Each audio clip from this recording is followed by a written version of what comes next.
Hello, good morning friends. ഇന്നത്തെ ചെമ്പനീർപ്പൂവിൻ്റെ കഥ കേൾക്കണ്ടേ? ഇന്നത്തെ ചെമ്പനീർപ്പൂവിൽ ഇന്നലെ ബിഗ് ബോസ് കാരണം ചെമ്പനീർപ്പൂവ് ഉണ്ടായിരുന്നില്ലല്ലോ. അപ്പോൾ ഇന്നത്തെ ചെമ്പനീർപ്പൂവിൽ രേവതി സച്ചിയും കൂടി രേവതി കോഫി കുടിച്ചുകൊണ്ടിരിക്കണം. അപ്പോൾ രേവതി സച്ചിയോട് സംസാരിക്കുകയാണ്. അപ്പോൾ സച്ചി പറയുകയാണ് രേവതിയോട്, രേവതി നീ എന്തായാലും ശ്രുതിക്ക് കൊടുത്ത മറുപടി എനിക്ക് ഭയങ്കര ഇഷ്ടമായി. നീ ശരിക്കും ശ്രുതിയെ തറ പറ്റിച്ചളഞ്ഞു രേവതി. നീ അടിപൊളിയായിട്ടാണ് നീ അവളോട് പെരുമാറിയത്. എനിക്ക് ഇഷ്ടമായി. ഞാൻ ശ്രുതി ഒരിക്കലും അത് നിന്നെന്ന് പ്രതീക്ഷിച്ചിട്ടുണ്ടാവില്ല. ആമി പോലും ഞെട്ടി വാ പൊളിച്ചു പോയി എന്നൊക്കെ പറയാണ്. അപ്പോൾ ശ്രുതി പറഞ്ഞു സോറി. അപ്പോൾ രേവതി പറയാണ്, എൻ്റെ മനസ്സിൽ തോന്നിയത് ഞാൻ പറഞ്ഞു, അത്രയേ ഉള്ളൂ. പിന്നെ ഒരു കാര്യമുണ്ട്, ശ്രുതി പറയുന്നതൊക്കെ കള്ളത്തരാന്ന് എനിക്കറിയായിരുന്നു. അവളെ എങ്ങനെ പാര പണിയാന്ന് വിചാരിച്ച് നടക്കണതാന്ന് എനിക്ക് അറിഞ്ഞൂടെ സച്ചിയേട്ടാ എന്ന് പറയണം. നമുക്ക് കുറച്ച് കാര്യങ്ങളൊക്കെ ചെയ്ത് തീർക്കാനുണ്ട്. സത്യത്തിൽ ശ്രുതിനെ തട്ടിക്കൊണ്ട് പോയിട്ട് രക്ഷപ്പെടുത്തി കൊടുത്തതിന് ശേഷം അവർ ഒരിക്കലും ആ സ്ത്രീനെ പറ്റിയിട്ട് പോലീസിൽ കംപ്ലൈൻ്റ് ഒന്നും കൊടുത്തിട്ടില്ല. ആമി പറഞ്ഞ പോലെ അവർക്ക് എന്തോ കള്ളത്തരമുണ്ട്, എന്തോ അവർ ഒളിക്കണോ മറയ്ക്കണമുണ്ട്. എന്തായാലും നമുക്കത് കണ്ടുപിടിക്കണം, സമയമുണ്ടല്ലോ എന്ന് പറയാണ് സച്ചി രേവതിയോട്. അപ്പോൾ രേവതി പറയണം, പലതും കണ്ടുപിടിക്കണം സച്ചിയേട്ടാ, നമ്മൾ കുറേ ആമി വന്ന കാരണം നമ്മൾ കുറേ കാര്യങ്ങൾ മറന്നുപോയി പറയണം. അപ്പോൾ എന്താ രേവതി ചോദിക്കുമ്പോൾ പറയണം, ആക്സിഡൻറ്റിൻ്റെ പിന്നിൽ ആരാന്ന് നമ്മൾ ഇപ്പോൾ കുറച്ച് ദിവസമായിട്ട് മറന്നിരിക്കുക, ആമി വന്ന കാരണം നമുക്ക് ഇനി അത് ആരാന്ന് കണ്ടുപിടിക്കണം എന്നൊക്കെ പറയണം. അപ്പോൾ സച്ചി പറയും, ശരിയാണ്, ഞാനത് കണ്ടുപിടിക്കും. ഞാൻ ഇവിടെ ഇരിക്കാമെന്ന് വിചാരിച്ചിട്ട് അതിന് വേണ്ടിയിട്ട് ഒന്നും ചെയ്യാതിരിക്കുന്നില്ല രേവതി. മഹേഷും ഈച്ചയൊക്കെ അതിനു വേണ്ടി കഠിനമായി പരിശ്രമിക്കുന്നുണ്ട്. ഞാൻ ഫോണിൽ കൂടെ അതിനുള്ള തയ്യാറെടുപ്പുകളൊക്കെ ഇങ്ങനെ അതൊക്കെ നടത്തിക്കൊണ്ടിരിക്കുകയാണ്. ഞാൻ വെറുതെ ഇരിക്കണമെന്നില്ല വീട്ടിലിരിക്കുകയാണെങ്കിലെന്ന് പറയാണ് സച്ചി. അത് കഴിഞ്ഞിട്ട് ആൻ്റണിയുടെ ഓഫീസാണ്. ആൻ്റണിയുടെ കൂടെ വർക്ക് ചെയ്യണ ഒരു ഗുണ്ടയും കൂടിയിട്ടുള്ള സംസാരമാണ്. അപ്പോൾ ആൻ്റണിയോട് ഇങ്ങനെ പറയുന്നുണ്ട്, ശരത്തിനെ കാണാനില്ല, എന്താ ശരത്ത് വരാഞ്ഞ്? ശരത്ത് വരില്ല എന്നെങ്ങനെ നിന്നെ വിളിച്ച് പറഞ്ഞായിരുന്നോടോ എന്ന് ചോദിക്കണം ആൻ്റണി അവനോട്. അപ്പോൾ ഇല്ല. അപ്പോൾ ശരത്തിനിപ്പോൾ നമ്മളോടൊരു നീരസം ഉണ്ടോ എന്നൊരു സംശയം ഉണ്ട്. അന്ന് ശരത്തൊരു നമ്മളോട് ഇത്തിരി അടുപ്പം കുറവുണ്ടോ എന്നൊരു സംശയം ഉണ്ട് ആൻ്റണിയേട്ടാ എന്നൊക്കെ പറയണം. എന്തായാലും നമുക്ക് സൂക്ഷിക്കണം. അപ്പോൾ അവൻ പറയണം, ശരത്തിനൊന്ന് സൂക്ഷിക്കണം ആൻ്റണിയേട്ടാ. പറയുമ്പോൾ അതിനായിട്ട് ഇങ്ങനെ വാരിക്കോരി പൈസ കൊടുക്കണ്ടല്ലോ, അതുകൊണ്ട് അവൻ വരാതിരിക്കില്ല. എന്തായാലും അവനൊന്ന് സൂക്ഷിക്കണം ആൻ്റണിയേട്ടാ എന്ന് പറയണം. അപ്പോൾ ആൻ്റണി പറയണത്, ആടാ എനിക്കറിയാം, പക്ഷെ അവനിപ്പോൾ നമ്മുടെ കയ്യിലിരിക്കേണ്ടത് എൻ്റെ ആവശ്യം, അതുകൊണ്ടാണ് ഞാൻ അവനെ ഇങ്ങനെ കൂടെ നിൽക്കുന്നത്. എനിക്കറിയാം അവനെ വിശ്വസിക്കാൻ പറ്റില്ല എന്നൊക്കെ എനിക്കറിയാം എന്ന് പറയണം. എന്തായാലും ഞാൻ അവനൊന്ന് വിളിക്കട്ടെ എന്ന് പറഞ്ഞിട്ട് ആൻ്റണി ശരത്തിനെ വിളിക്കുകയാണ്. ശരത്തിനെ വിളിക്കുമ്പോൾ ശരത്തോ ആൻ്റണി ഏട്ടനാണല്ലോ. ശരത്തിൻ്റെ ഫോൺ അടിക്കുമ്പോൾ ശരത്ത് വന്ന് നോക്കുമ്പോൾ ആൻ്റണിയാണ്. അപ്പോൾ ആൻ്റണി ഏട്ടനാണല്ലോ. എന്താ ആൻ്റണി ഏട്ടാ ചോദിക്കും, എന്താണ് നിൻ്റെ ശബ്ദത്തിനൊരു ഇത്, നിനക്ക് വല്ല അസുഖം ഉണ്ടോ? ഒന്നുമില്ല പറയും. അപ്പോൾ എന്താടാ നീ വരാത്തെ? ഞാൻ വരുന്നില്ല, ഞാൻ നാളെ വരാൻ പറയാം. എന്താ ശരത്തെ നിനക്ക് ഇത്ര ഗൗരവം എന്ന് ചോദിക്കുകയാണ് ആൻ്റണി. അപ്പോൾ ആൻ്റണി ഏട്ടാ സത്യം പറഞ്ഞോ, നിങ്ങൾ സച്ചേട്ടനോട്ടുള്ള ദേഷ്യം തീർക്കാൻ വേണ്ടിയിട്ടല്ലേ ഇത് ചെയ്തത്?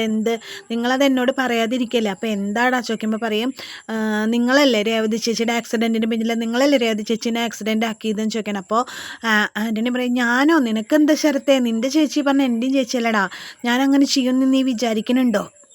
ഞാൻ ഒരിക്കലും രേവതിയോട് അങ്ങനെ ചെയ്യില്ല. അതൊക്കെ നിൻ്റെ തെറ്റിദ്ധാരണയുടെ ശരത്തെ. എനിക്കറിയാൻ തന്നെയേട്ടാ, നിങ്ങളതിനെ എനിക്ക് കുറച്ച് കാലമായിട്ട് അറിയണതല്ല, എനിക്കറിയാം. സത്യം പറഞ്ഞോ, നിങ്ങളല്ലേ ഇതിൻ്റെ പിന്നിലെന്ന് ചോദിക്കണേടാ. നീ ഒന്ന് വിശ്വസിക്കുക, ഞാനല്ല പറയാം. അപ്പോൾ ശരത്ത് പറയണ, ആൻ്റണി ഏട്ടാ നിങ്ങൾ സച്ചേട്ടനെ വെല്ലുവിളിച്ചല്ലോ, നിങ്ങൾക്കറിയാം സച്ചേട്ടനെ എങ്ങനെ തകർക്കണം. രേവതി ചേച്ചിക്ക് എന്തെങ്കിലും പറ്റില്ല, സച്ചേട്ടൻ തകർന്നു നിങ്ങൾക്കറിയാം. അതുകൊണ്ടല്ലേ നിങ്ങൾ രേവതി ചേച്ചിക്ക് ആക്സിഡൻ്റ് ആക്കിയെന്ന് പറയാം. പക്ഷേ ശരത്ത് അറിയണില്ല. ഇത് മുഴുവൻ കേട്ടിട്ട് ഒരാൾ ശരത്തിൻ്റെ പിന്നിൽ നിൽക്കണ്ടെന്ന്. അത് വേറെ ആരുമല്ല, നമ്മുടെ ദേവുവാണ്. ദേവു ഇതൊക്കെ കേൾക്കുകയാണ് ശരത്ത് പറയണതൊക്കെ. അപ്പോൾ ശരത്ത് പറയും, എനിക്കറിയാം ആൻ്റണി ഏട്ടാ, അത് നിങ്ങളല്ലേ ഇതിൻ്റെ പിന്നിലെന്ന് ചോദിക്കുമ്പോൾ ശരത്തെ നീ വെറുതെ തെറ്റിദ്ധരിക്കുക എന്ന് പറഞ്ഞിട്ട് പെട്ടെന്ന് ശരത്ത് ഇങ്ങനെ തിരിഞ്ഞു നോക്കുമ്പോൾ ദേവുവിനെ കാണാം. ആൻ്റണിയേട്ടാ നേരിട്ട് കാണാം എന്ന് പറഞ്ഞിട്ട് ഫോൺ കട്ട് ചെയ്യും. എന്നിട്ട് അവൻ പുറത്തേക്ക് ഇറങ്ങാൻ തുടങ്ങുമ്പോൾ ദേവു ചോദിക്കും, ശരത്തെ നിൽക്ക്. പറയുമ്പോൾ എന്താ ചോദിക്കും, സത്യം പറ, ആൻ്റണിയാണോ രേവതി ചേച്ചിയുടെ ആക്സിഡൻറ്റിന് പിന്നിൽ ചോദിക്കുമ്പോൾ ശരത്ത് ഇങ്ങനെ ഒരു നിമിഷം പതറും. അപ്പോൾ ദേവു എല്ലാം കേട്ടു എന്ന് അവന് മനസ്സിലായി. സത്യം പറ ശരത്തെ, ആൻ്റണി ആണോ എന്ന് ചോദിക്കുമ്പോൾ ഞാൻ പുറത്തേക്ക് പോകാൻ പറഞ്ഞിട്ട് അവൻ അങ്ങനെ ഇറങ്ങി പുറത്തേക്ക് പോകും. മറുപടി ഒന്നും പറയുന്നില്ല. ഈ സമയത്ത് ശരത്തിൻ്റെയും ദേവുവിൻ്റെയും രേവതിയുടെ അമ്മ ലക്ഷ്മി ഹസ്ബൻഡിൻ്റെ ഫോട്ടോയുടെ അവിടെ വിളക്ക് കത്തിക്കാൻ വേണ്ടിയിട്ട് നിലവിളക്കൊക്കെ തുടച്ച് വൃത്തിയാക്കുന്ന സമയത്ത് ദേവു അവിടെ വന്നിട്ട് പറയും, അമ്മേ ഒരു കാര്യമുണ്ട് പറയും. അപ്പോൾ എന്താ ചോദിക്കുമ്പോൾ പറയും, രേവതി ചേച്ചിയുടെ ആക്സിഡൻറ്റിന് പിന്നിൽ ആൻ്റണി ആണോ എന്ന് സംശയമുണ്ട് പറയും. അതെങ്ങനെ നിനക്ക് മനസ്സിലായി ചോദിക്കുമ്പോൾ ശരത്ത് സംസാരിക്കുന്നത് ഞാൻ കേട്ടു പറയും. ഞാനത് സച്ചേട്ടനോട് പറയുമ്പോൾ വേണ്ട മോളെ, സച്ചിയോട് പറയണം, ഇത് അവനാണെന്നുണ്ടെങ്കിൽ സച്ചേട്ടൻ്റെ അവനുള്ള ശിക്ഷ കൊടുക്കണം, അത് അവൻ അർഹിക്കുന്നുണ്ടെന്ന് പറയണം. അപ്പോൾ ലക്ഷ്മി പറയും, വേണ്ട മോളെ, സച്ചിയുടെ സ്വഭാവം നിനക്കറിയാലോ, എല്ലാം അറിഞ്ഞിട്ട് നമ്മളിനി പ്രശ്നങ്ങൾ ഉണ്ടാക്കണോ, വേണ്ട മോളെ എന്നൊക്കെ പറഞ്ഞിട്ട് ലക്ഷ്മി കുറേ വിലക്കാണ് ദേവുവിന്. പക്ഷേ ദേവു സമ്മതിക്കില്ല, ഞാൻ അത് സച്ചേട്ടനെ അറിയിക്കും, അവനാണ് എൻ്റെ ചേച്ചിയുടെ ആക്സിഡൻറ്റിന് പിന്നിലെന്നുണ്ടെങ്കിൽ അവന് അതിനുള്ള ശിക്ഷ കൊടുക്കാൻ സച്ചേട്ടന് മാത്രമേ പറ്റൂ എന്ന് പറഞ്ഞിട്ട് അങ്ങനെ ദേവു സച്ചിനെ വിളിച്ചിട്ട് ആക്സിഡൻറ്റിൻ്റെ കാര്യം പറയാൻ വേണ്ടിയിട്ട് സച്ചിനെ വിളിക്കണം. സച്ചിനെ വിളിക്കുമ്പോൾ ദേവുവിൻ്റെ ഫോൺ കാണുമ്പോൾ സച്ചി പറയണം, ദേവു ആണല്ലോ എന്നിങ്ങനെ പറഞ്ഞിട്ട് സച്ചി ഫോൺ എടുക്കുകയാണ്. സച്ചി ഫോൺ എടുത്തിട്ട് എന്താ ദേവു ചോദിക്കുമ്പോൾ പറയും, സച്ചിയേട്ടാ ഒരു കാര്യം പറയാനുണ്ട്. അപ്പോൾ എന്താ ദേവു പറയുമ്പോൾ രേവതി ചേച്ചിയുടെ ആക്സിഡൻറ്റിന് പിന്നിൽ ആൻ്റണി ആണോ എന്നൊരു സംശയമുണ്ട് സച്ചിയേട്ടാ പറയും. നിനക്കെങ്ങനെ അത് മനസ്സിലായി ചോദിക്കും. അപ്പോൾ പറയും, സച്ചിയേട്ടാ ശരത്തും ആൻ്റണിയും കൂടി ഇങ്ങനെ സംസാരിക്കുന്നത് കണ്ടു പറഞ്ഞിട്ട് സംസാരിക്കേണ്ട അവൾ കണ്ടു, സംസാരിക്കേണ്ട അവൾ കേട്ടു എന്ന് പറഞ്ഞിട്ട് ആ ഉണ്ടായ കാര്യങ്ങൾ മുഴുവൻ ദേവു സച്ചിയോട് പറയണം. അപ്പോൾ സച്ചി പറയും, ശരി അവനാണെന്നുണ്ടെങ്കിൽ അവനുള്ള ഞാൻ കൊടുത്തോളാം എന്നിങ്ങനെ പറയാണ് സച്ചി. അത് കഴിഞ്ഞിട്ട് ആൻ്റണിയുടെ ഓഫീസാണ് കാണിക്കുന്നത്. അപ്പോൾ ആൻ്റണിയുടെ ഓഫീസിലേക്ക് ഒരു അഞ്ജലി പറഞ്ഞിട്ടൊരു പെണ്ണ് പൈസയ്ക്ക് വന്നേക്കാണ്. അവൾ ഓൾറെഡി 50,000 രൂപ ആൻ്റണിക്ക് കൊടുക്കാനുണ്ട്.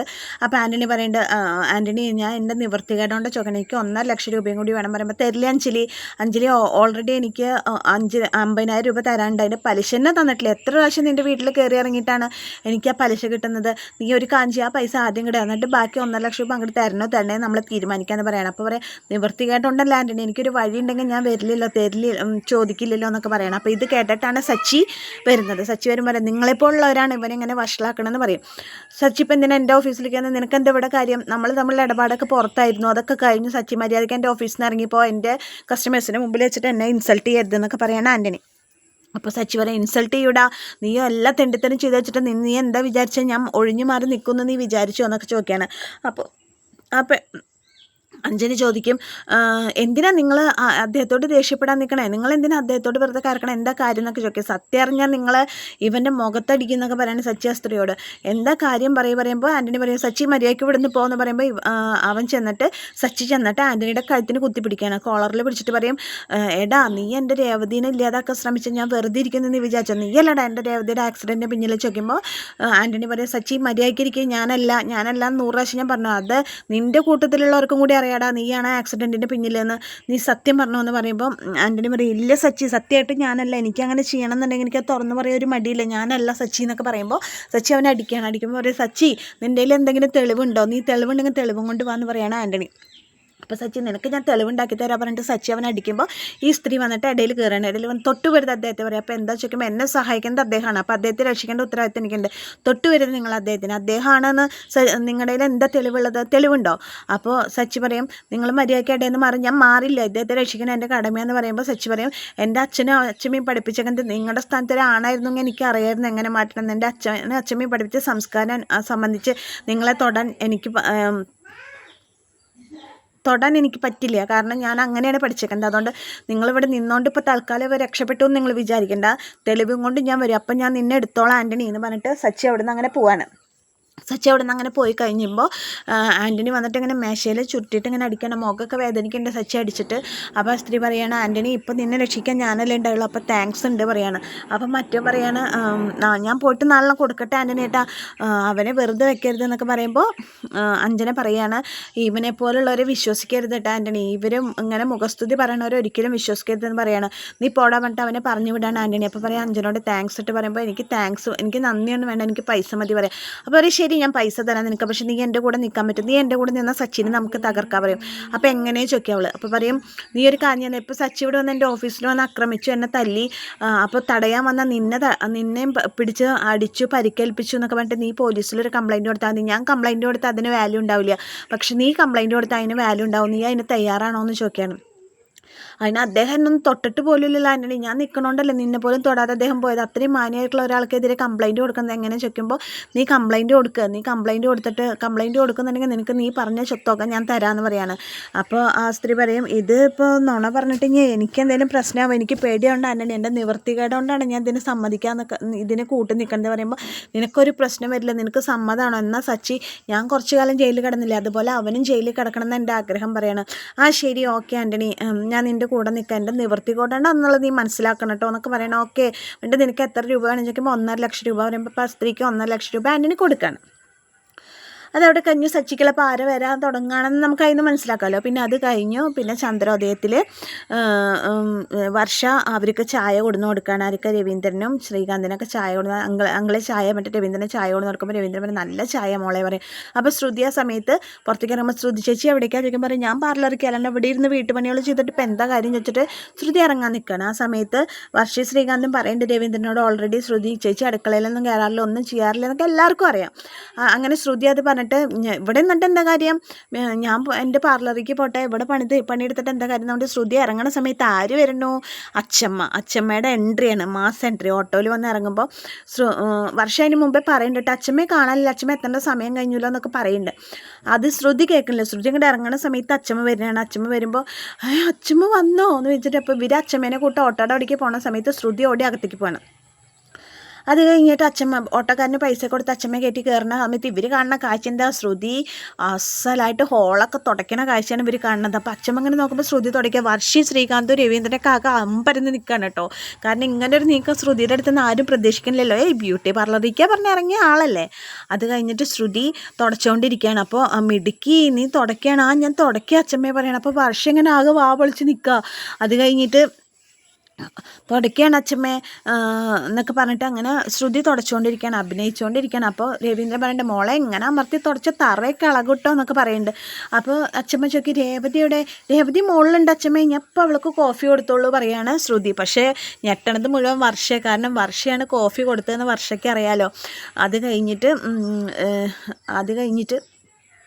ശ്രുതി പറയണേ ഇനി ഞങ്ങൾക്ക് കുറച്ച് ഇനിയും പണികളുണ്ട് അച്ചമ്മേ എന്നൊക്കെ പറയണം. ഞാൻ ഇതൊക്കെ കഴിഞ്ഞിട്ട് അപ്പോൾ പറയും നീ പോയി രേവതിനെ വിളിച്ചിട്ട് വാന്ന് പറയും. ഞാൻ എൻ്റെ ഈ ജോലി കഴിഞ്ഞിട്ട് ഞാൻ അച്ചമ്മയ്ക്ക് ഹോർലിക്സ് ഉണ്ടാക്കി തരാം കേട്ടോ, ഞാൻ പോയി രേവതിയെ വിളിച്ചിട്ട് വരാം പറഞ്ഞാൽ ശ്രുതി രേവതിയെ വിളിക്കാൻ പോയ സമയത്ത് വർഷ പറയും ഒരു പണിയും ചെയ്യാറില്ല അച്ചമ്മയെ, ശ്രുതി ചേച്ചി അടുക്കളയിലേക്കേ വരാറില്ല, വെറും കള്ളത്തരാണ് അച്ചമ്മോട് പറയാണ്.